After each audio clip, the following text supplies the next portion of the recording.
What's up everybody, J-Rog here. About a year ago, I started this channel and made a video talking about Halo 1 and how I got into it, going over to my cousin's house and playing the game later on PC. And it only felt right to follow that up with a video on Halo 2, which is one of my favorite games of all time. So I wanted to make this as kind of a retrospective or almost like a time capsule of how the game was back in 2004 to 2007, things that were going on in the game, the community, what it was like to, be playing Halo 2 back in the day. So hopefully for those who got to experience the game, this is kind of a fun trip down memory lane. So I hope you guys all enjoy. This was super fun to make. So without further ado, here we go.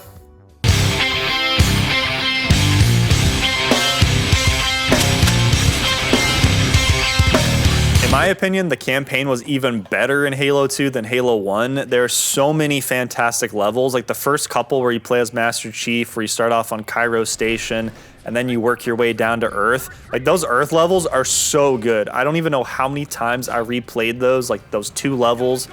Easily like 30 times, not even counting co-op as well with friends. Like they were just so fun to play. That final sequence where the Scarab shows up and you have to board it and take it down, just so cool. Also the Arbiter levels right after were some of my all-time favorites. You got to have the active camo, which was just so fun at the time. Some of the later levels, like I really like Delta Halo and Uprising, and also the Great Journey is pretty good. The story just really is able to flourish and branch out, especially like the lore. Having that alternate perspective where you get to see how the Covenant work and talk with the Arbiter and the Prophets and stuff.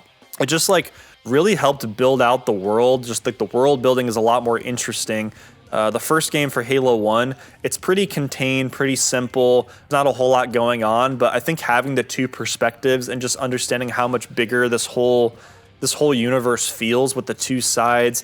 Also, like with the grave mines showing up was really interesting, where basically he explains like Master Chief and Arbiter actually need to work together and their 2 goals are actually the same. That's one of my favorite cutscenes in all of gaming. I love that cutscene. They also experimented with a couple of boss fights, like you fight the Heretic as the Arbiter and also one of the Prophets. You like jump up on his little floating vehicle and you just punch him over and over. Like it wasn't that good of a boss fight, but it was really fun and really cool. I also appreciate like legendary difficulty was legendary in Halo 2. Halo 2 is so difficult on legendary. There are so many little sequences or parts of levels or just certain enemies that you have to run into that make the game so difficult, but that was just so rewarding and fun to get to play through that as a kid. I remember specifically I'd have a bunch of friends come over and we just play Halo 2 co-op, just go through the campaign, whatever difficulty we wanted, and we would just have the Toxicity album by System of a Down just looping over and over. Wake up! Wake up! I can't even tell you how many times I've listened to Toxicity by System of a Down. I don't even look at it as like individual songs that are my favorite. It's just like an experience, like start to finish, where like you have to listen to it all the way through. And it's just so weird and different and just hard AF. Yo! What are you on the wall? How you on disorder? And it's just a core memory of I don't even know why. I just really liked that album, and playing Halo 2 at the same time, that was just peak gaming. Also, just like, can we talk about the graphics real quick? Going from Halo 1 to Halo 2 was almost like a different console generation. Like it's insane to look at that these are both Xbox titles, but Halo 2 just looks so much better in like every single way. And there was just so many new things that were introduced in this game.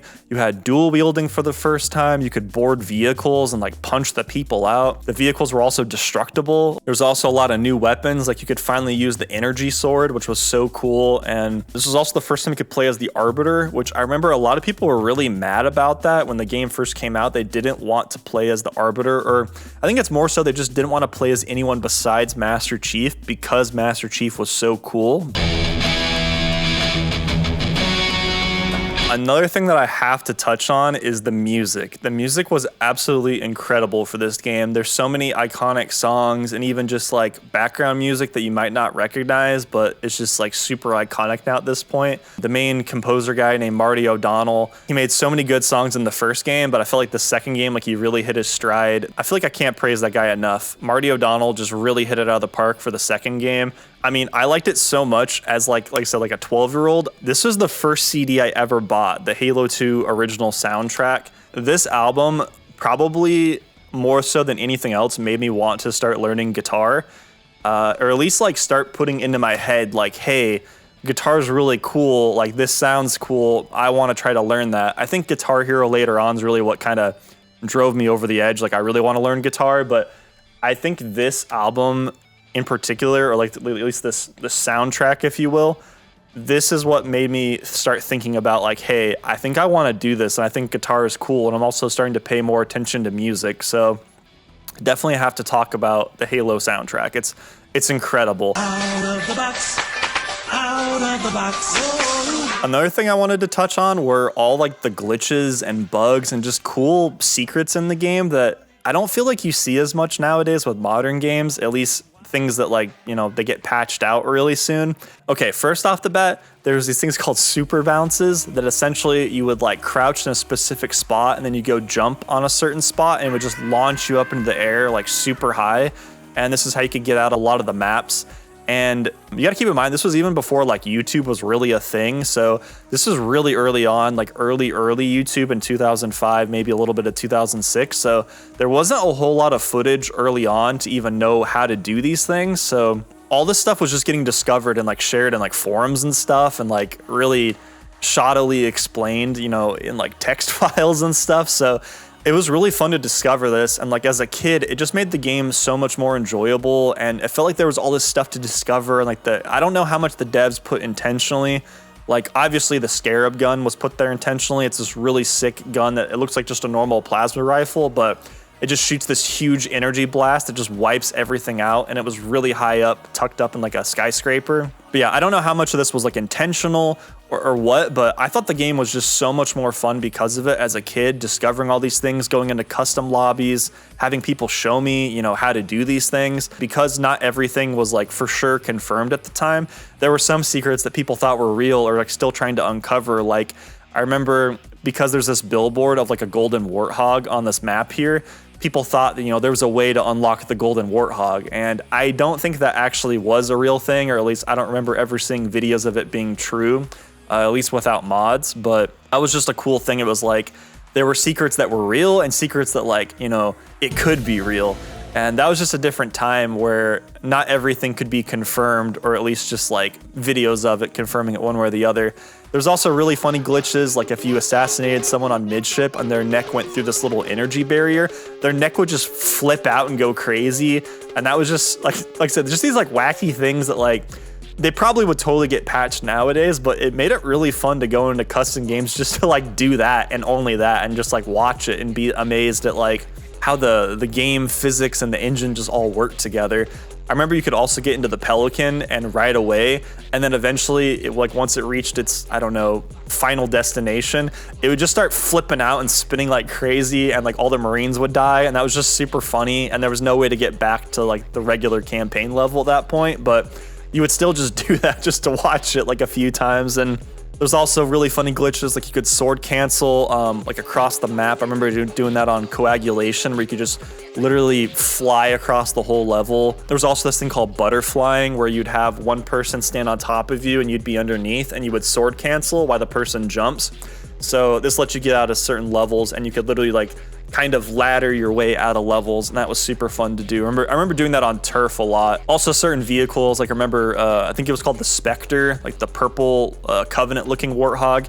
You could use that to get out of containment by riding on one of the walls. Even some of the campaign maps you could get out of, which I thought was awesome. Like every glitch possible and just all the exploration, I just thought was amazing. There was even, you know, intentional hidden skulls on Legendary you could find that were in hidden spots. So I felt like the game and the developers just really prioritized fun and exploration, and you could play the game normal and traditional, but there was also kind of like this other way to play the game and check things out, which I thought was amazing. And I think that's just kind of a relic of the time. You don't really see cheat codes and glitches and all that kind of stuff as heavily, let's just say, supported and emphasized by the developers anymore. Bad from me bad. Where you get your bad from? Chase and status. Nobody badder than. One of the biggest aspects of the game, which I really have to talk about, was Halo 2 was the first game that really got me into watching esports. There were these little episodic broadcasts that MLG would put out back on Xbox Live, and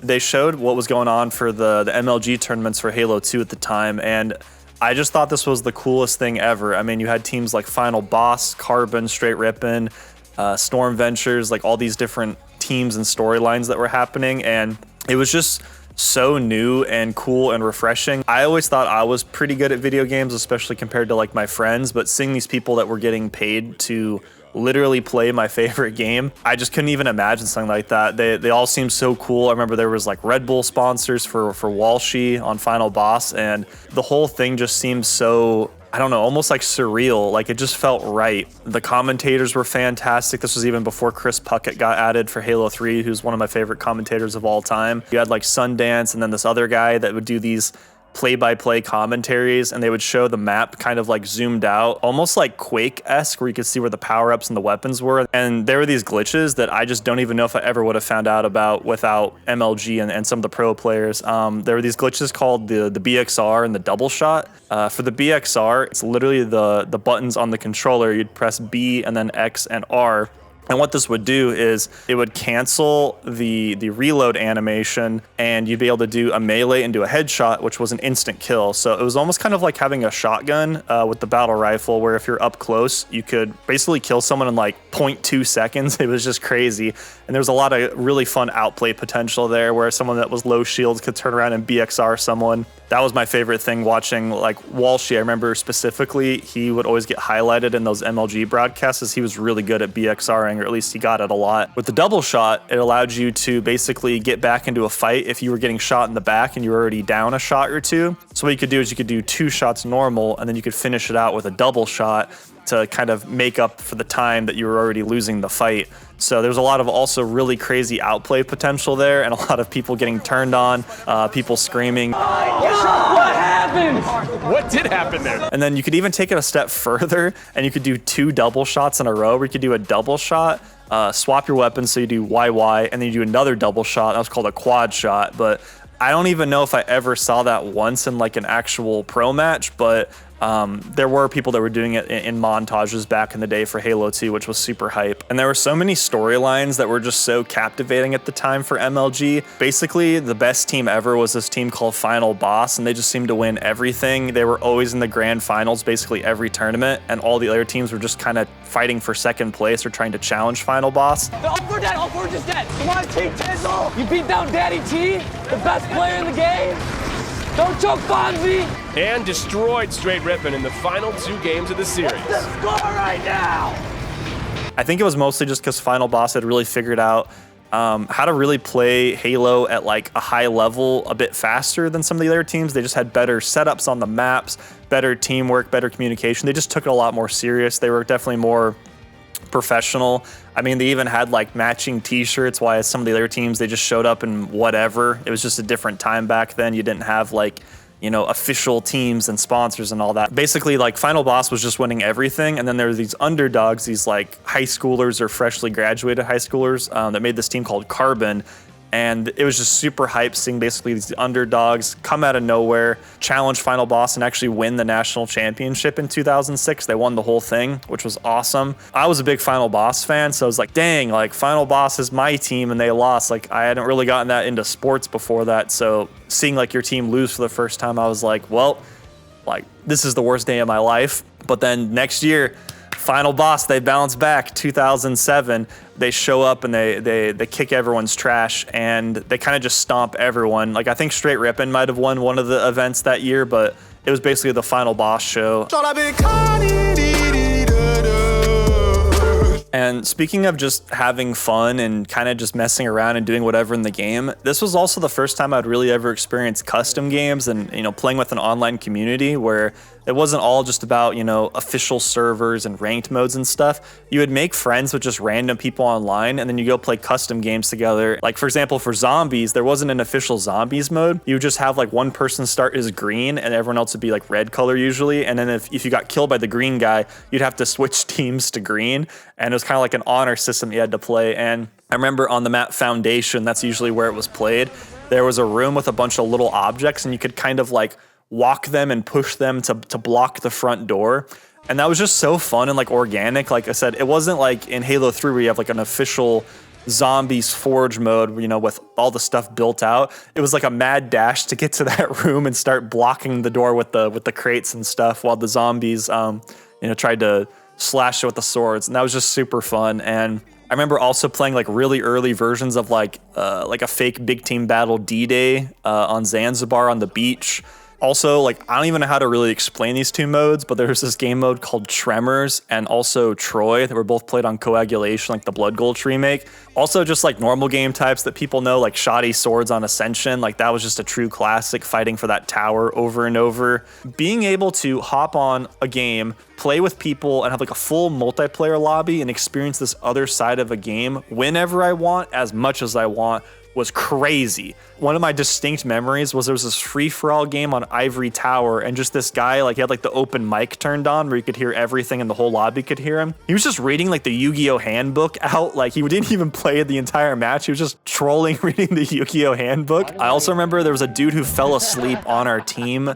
I can't remember the map anymore, but we could hear him, and like, because you could talk to the other team with like the proximity chat, we like got the other team to stop playing, come over and find the guy that was sleeping, and then we all like worked to push him onto the conveyor belt until like he died. And we thought that was the funniest thing ever. I was just having the time of my life. It was so fun and organic and just like weird and cool, but it's something I still remember.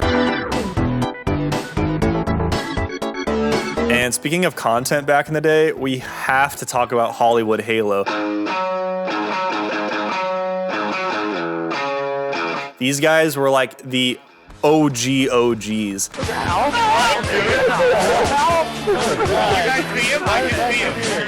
I know a lot of people grew up with like Vanoss Crew, Sea-Nanners, like all these Minecraft people, you know, all that. Hollywood Halo was like my version of that. It was just all these like really funny like skits and wacky videos, like the jumping league. I don't even know how else to explain it. I don't even know if the content really still holds up nowadays, but I watched every Hollywood Halo video. They also used to do these Halo music videos.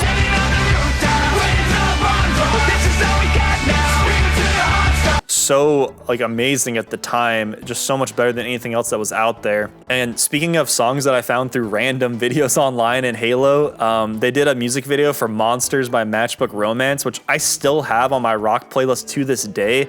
I was actually just practicing the solo for that again on guitar like just a week ago.